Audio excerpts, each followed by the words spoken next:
So how many times have you sucked in really, really hard thinking you were tightening your core, or you heard that saying, pull your belly button to your spine? Guess what? That is not actually tightening your core. Today, I'm going to show you how to do it properly.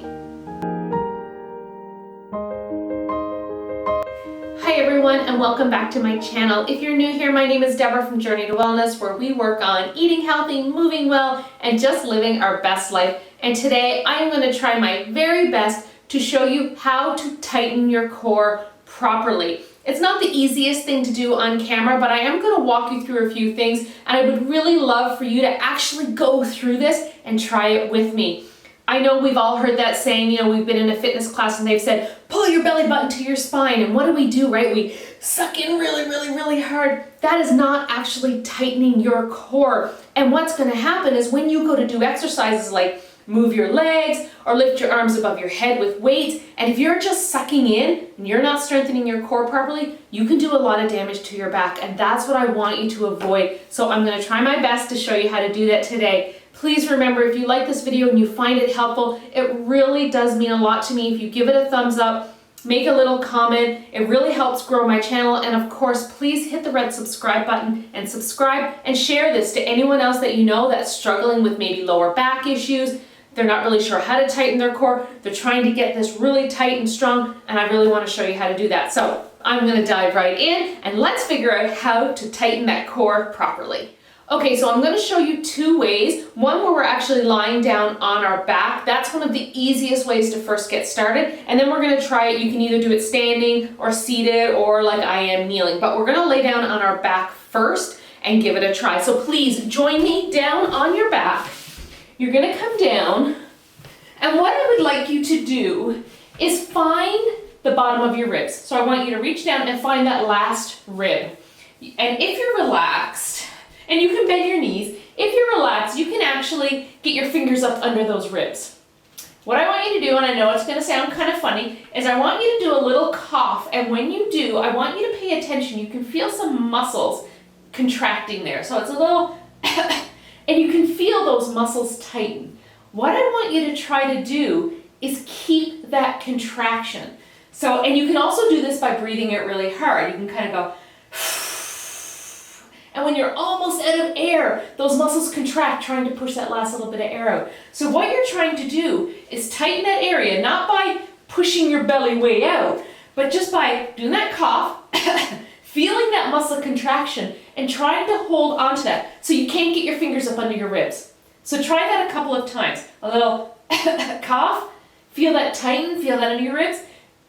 You should not be able to get your fingers up under your ribs because that muscle is contracted so much. Now, the hard part is when you're new to this, is you want to pull up your pelvic floor and you want to do a little bit of a crunch. You don't need to do that. You're practicing on tightening that core without doing any sort of movement with your hips or your ribs. It's just a core contraction. So this is your transverse abdominis. It's like a sheath that starts down here in your hip flexor, comes all the way up underneath all those other muscles, and attaches to the inside of your ribs. That's why a lot of times if you do a lot of ab exercises or planks, or you're laughing a lot, or you're coughing a lot, it actually feels like your ribs are sore. That's because that's where the muscle attaches, is to the inside of the ribs. So that's what you're feeling there. So you're practicing doing this. The hardest part is continuing to breathe, right? When we do that contraction, we kind of, and then we hold our breath, and we want to hold it really long, and then if we want to breathe again, we let it go. So it does take practice. This is not something that's going to happen overnight. So let's try to do it when you're standing or seated, or I'm going to do it where I'm kneeling, okay? So same thing. Find the bottom of your ribs, let it relax. When I talk, I tend to contract them, so I have to kind of force myself to relax them. So feel, get your fingers up under your ribs. Now try to contract them so you can't get your fingers up under your ribs.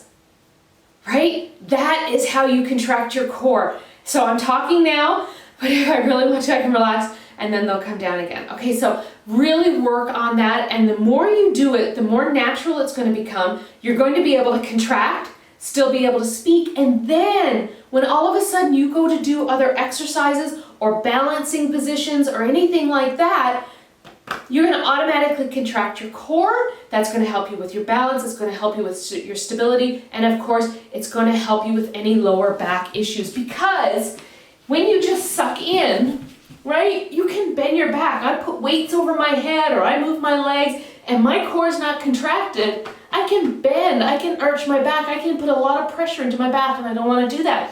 When I tighten my core, you physically cannot dump into your lower back.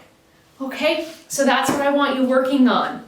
Try your best. Work on it all the time when you're driving in a car, when you're at the kitchen sink, when you're sitting for dinner, when you're laying in bed. Whenever you think about it, try to do that. Tighten my core, tighten it, tighten it. The more you practice that, the better you're going to get at it, the more it's going to naturally come, and the less back pain you're probably going to have. So I hope that helps. Practice, practice, practice. Comment below if you're still struggling with it, if you're not quite sure how it works. Comment below. Let me know what you think. Let me know if you've heard of this before, or if you have another method of contracting that core. I would love to hear it. And please remember to give this video a thumbs up if you enjoyed it. Please comment below on what you thought of the video, what you learned from it, and if there's any other videos that you would like to see. I would love to be able to provide you more of what you're looking for. I do workout videos, I do some full videos, and what I'll do is I'll put a little link right here to some of my other workouts. I also do some how-to, getting into some recipes, so please let me know what you would like to see, and I would love to do that for you. If you are interested in working with me a little bit more, I am offering a 14-day Kickstart challenge. It's just a little something to kind of give you that oomph, get you up off your butt and get you moving. You're going to receive an email from me every day for 14 days. It will give you some healthy habit tips to work on for that day. It'll give you a quick 10-minute workout. All fitness levels can do that. And it will also provide you with a healthy recipe. So that's 14 days with me personally. And then you can find out some of the other things that I have to offer. So if you're interested, I'll put a link in the description box below so you can sign up for that. Otherwise, go, please make it a fantastic day. Live your healthiest life, live your best life, and I will see you again next time. Take care.